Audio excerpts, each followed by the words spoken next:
Hello बच्चों, हम लोग पढ़ रहे थे कविता स्मितानंद पंत जी की बापू के प्रति। तो यह युगांत काव्य संग्रह से लिखी हुई है। इसके पहले का पाठ हम लोग पढ़ चुके हैं, उसके आगे का आज पढ़ेंगे। पशुबल की कारा से जग को दिखलाई आत्मा की विमुक्ति, विद्वेष घृणा से लड़ने को सिखलाई दुर्जय प्रेम युक्ति, वर श्रम प्रसूति से की कृतार्थ, तुमने विचार पर नीति उक्ति, विश्वानुरक्त हे अनासक्त, सर्वस्व त्याग को बना मुक्ति। यहाँ पर कवि कहते हैं कि महात्मा गांधी ने जो पाश्विक शक्ति है उसके स्थान पर आत्मिक शक्ति को महत्व प्रदान किया हुआ है। पंत जी कहते हैं कि पाश्विक शक्ति की कैद में पड़े हुए मनुष्यों को हे बापू, तुमने आत्मा के उद्धार का उपाय बताया है। अर्थात जो लोग पशुबल को ही सर्वश्रेष्ठ मान रहे थे, उन्हें तुमने आत्मिक बल की श्रेष्ठता को बताया हुआ है। विद्वेष घृणा से लड़ने को सिखलाई दुर्जय प्रेम युक्ति, द्वेष और घृणा से लड़ने के लिए तुमने दुर्जय प्रेम युक्ति, जो जिस पर कोई विजय नहीं प्राप्त कर सकता, ऐसे प्रेम के उपाय को तुमने सभी मनुष्यों को बताया हुआ है। तुमने हिंसा का विरोध करके अहिंसा के मार्ग को अपनाने का लोगों को की प्रेरणा प्रदान की है। वर श्रम प्रसूति से की कृतार्थ, तुमने विचार परिणीति उक्ति। कवि यहाँ पर कहते हैं कि इस प्रकार से तुमने संसार से घृणा तथा द्वेष को मिटाने के लिए प्रेम के ऐसे उपाय को बताया हुआ है, वह युक्ति बताई हुई है जिस पर कोई विजय प्राप्त नहीं कर सकता है। अर्थात प्रेम द्वारा मनुष्य में घृणा, द्वेष इत्यादि को तुमने अपने उत्तम मानसिक विचारों में परिणीत कर दिया है। विश्वानुरक्त ही अनासक्त, सर्वस्व त्याग को बना मुक्ति। अब आगे कवि कहते हैं कि इस प्रकार से विश्वानुरक्त, विश्व में अनुरक्त, संपूर्ण संसार में के भोगों में आसक्त न होकर के हे अनासक्त, संपूर्ण संसार के भोगों में आसक्त न होकर के सर्वस्व त्याग को बना मुक्ति। तुमने सर्वस्व त्याग को ही मुक्ति का उपाय बनाया हुआ है। ये संपूर्ण संसार के भोगों में न आसक्त होकर तुमने सर्वस्व त्याग को ही भोग का सर्वोत्तम आनंद बना दिया है। कि जो है कवि कह रहे हैं कि संपूर्ण अपना सर्वस्व त्याग करने पर ही मुक्ति प्राप्त होती है। इस प्रकार के उपाय को कवि ने यहाँ पर बताया हुआ है। ठीक है बच्चों, तो यहाँ पर जो है उपमा अलंकार का कवि ने प्रयोग किया हुआ है। श्रम प्रसूति से की कृतार्थ, तुमने विचार पर यहाँ पर जो है रूपक अलंकार का भी कवि ने प्रयोग किया हुआ है। उत्प्रेक्षा अलंकार है, शांत रस का प्रयोग है और यहाँ पर ओज गुण का कवि ने प्रयोग किया हुआ है। ठीक है, कारा से में उपमा अलंकार है।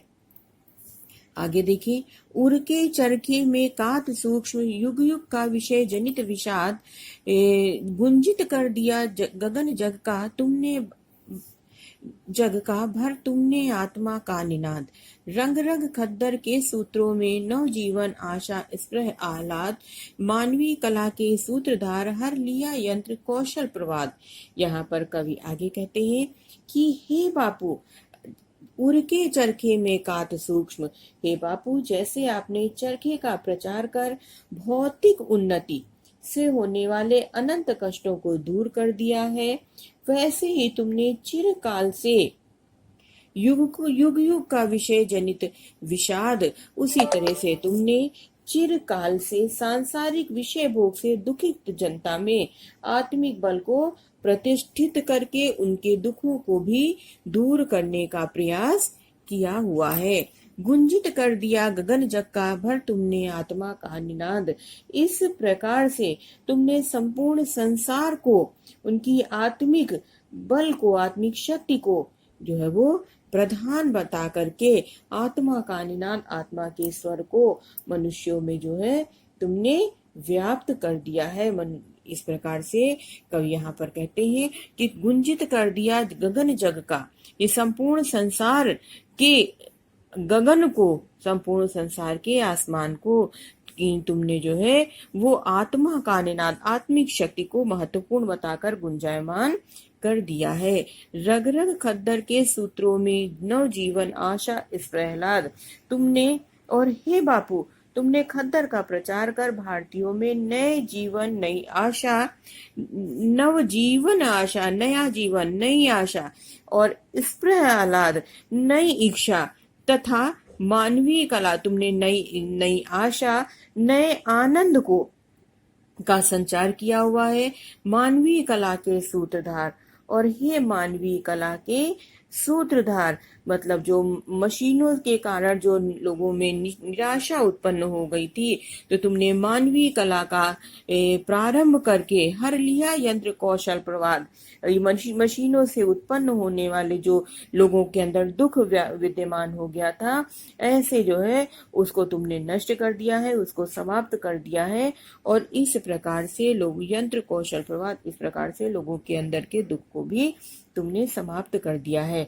कवि का यहाँ पर कहना है कि इस प्रकार से नई आशा, नई इच्छा तथा नवीन आनंद का संचार किया हुआ है, और मशीनों के कारण होने वाली निराशा को दूर कर उन मशीनवादियों के मस्तिष्क से मशीनों के प्रति दुराग्रह को नष्ट कर दिया है, जिसके चलते वे मशीनों की उन्नति के लिए अत्यधिक प्रयत्नशील थे। यहाँ पर भी शांत रस का प्रयोग किया गया है, रूपक अलंकार है, और इनकी खड़ी बोली का प्रयोग कवि ने यहाँ पर किया हुआ है। पंत जी की भाषा खड़ी बोली है। आगे ही साम्राज्यवाद था कंस, बंधनी मानवता, पशुबल बलाक्रांत, श्रृंखला दास्ता, प्रहरी बहु, निर्मम शासन पद शक्ति भ्रांत, कारागृह में दे दिव्य जन्म, मानव आत्मा को मुक्त कांत, जन शोषण की बढ़ती यमुना, तुमने की नत पद प्रणत शांत।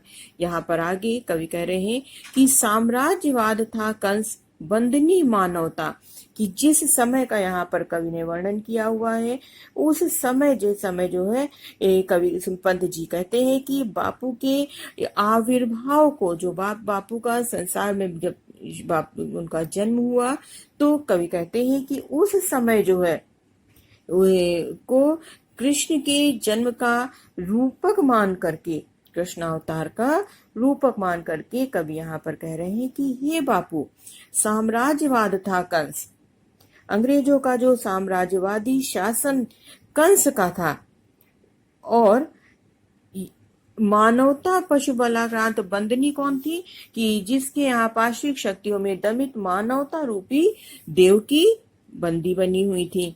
कि ये साम्राज्यवाद था कंस की, कंस जो अंग्रेजों का शासन था वो कंस के साम्राज्यवाद की भांति था, बंदनी मानवता और देवकी की भांति जो है मानवता बंदी थी, पशु बलाक्रांत। और इस प्रकार से कवि आगे कहते हैं कि पर्तनता ही हथकड़ियां थी, श्रृंखला दास्तां, जो श्रृंखला थी, बेड़ियां थी, वो पराधीनता थी, दास्ता थी, प्रहरी बहु, और जो प्रहरी थे, रक्षक जो थे, जो सिपाही थे, सैनिक थे, वो बहु निर्मम, बहुत निर्मम थे, निर्दयी थे। जो पदाधिकारी गण थे वे बड़े ही निर्दयी थे। शासन पद शक्ति भ्रांत, वो अपने पद के कारण अपनी शक्ति के अहंकार में चूर थे। कारागृह में दे दिव्य जन्म, ऐसे समय जब जो है कंस का साम्राज्यवाद था, देव की बंदी बनी हुई थी, तो देव की रूपी मानवता बंदी थी, पशु बलाक्रांत, और पशुओं के समान जो है वो वहाँ के जो लोग थे वो बल का प्रयोग करते थे। श्रृंखला दास्ता, और श्रृंखला जो है बेड़ियां जो है वो पराधीनता बेड़ी थी। प्रहरी वो निर्मम, और जो रक्षक थे, प्रहरी थे, सिपाही सैनिक थे, वे बड़े ही निर्मम थे, कठोर थे। शासन पद शक्ति भ्रांत, वो शासन पद की शक्ति में अहंकार में चूर थे। कारागृह, ऐसे समय में कारागृह में दिव्य जन्म, की कारागृह में जो है वो भगवान श्री कृष्ण का जन्म हुआ। और मुक्त कांत, मानव आत्मा को मुक्तकांत जन शोषण की बढ़ती यमुना, कि ऐसे समय जब जो है कृष्ण के रूप में ऐसे पराधीन रूपी कारागार में दिव्य जन्म है बापू आपने लिया, मानवीय आत्मा की बेड़ियां काटकर उसे, मानव आत्मा को मुक्तकांत मानवीय बेड़ियों को काट करके उसे मुक्त किया। साथ ही अंग्रेजों द्वारा जन शोषण की बढ़ती यमुना, अंग्रेजों द्वारा जो जन शोषण हो रहा था उसकी यमुना उमड़ रही थी, अर्थात अंग्रेजों के शोषण से देश में जो असंतोष व्याप्त था, तुमने की नत पद प्रणत शांति, जिस प्रकार से भगवान श्री कृष्ण के चरणों का स्पर्श पा करके यमुना नदी जो है उनकी लहरें जो है वो शांत हो गई थी, उसी प्रकार से तुमने जो है जो संपूर्ण संसार में पराधीनता के कारण जो असंतोष व्याप्त हो रहा था, तुमने अपने चरणों के स्पर्श से उसे शांत किया। ठीक है बच्चों, यहाँ पर भी रूपक अलंकार का प्रयोग है और अनुप्रास अलंकार है, ओज गुण है, खड़ी बोली है।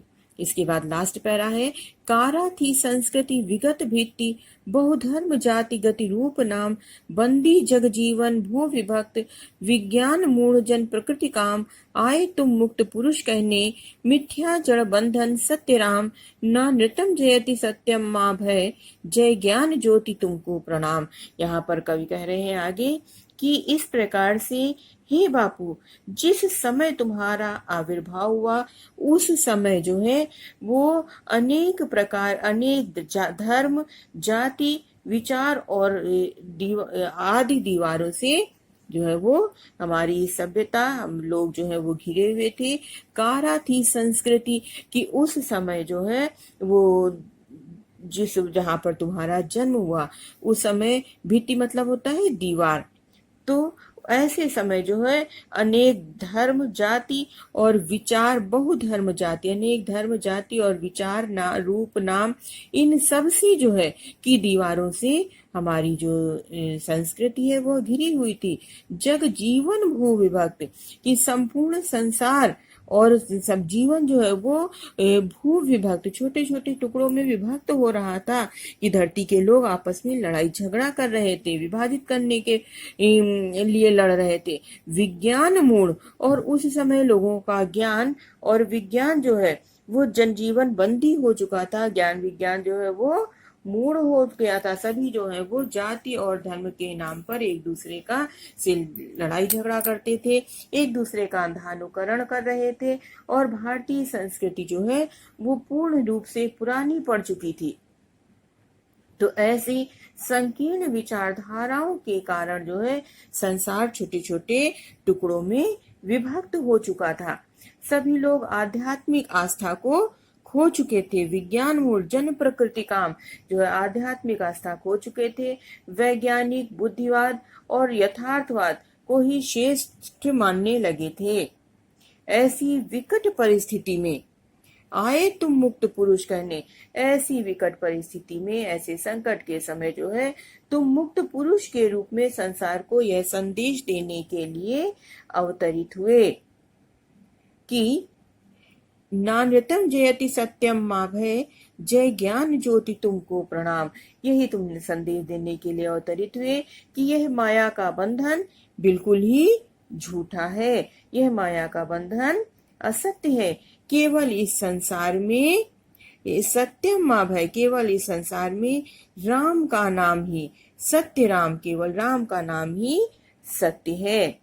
इस संसार में असत्य की नहीं, नान्यतम जयति, इस संसार में असत्य की नहीं, सत्यम माँ भय, सत्य की जय होती है, सत्य ही विजयी होता है, सत्य की विजय होती है।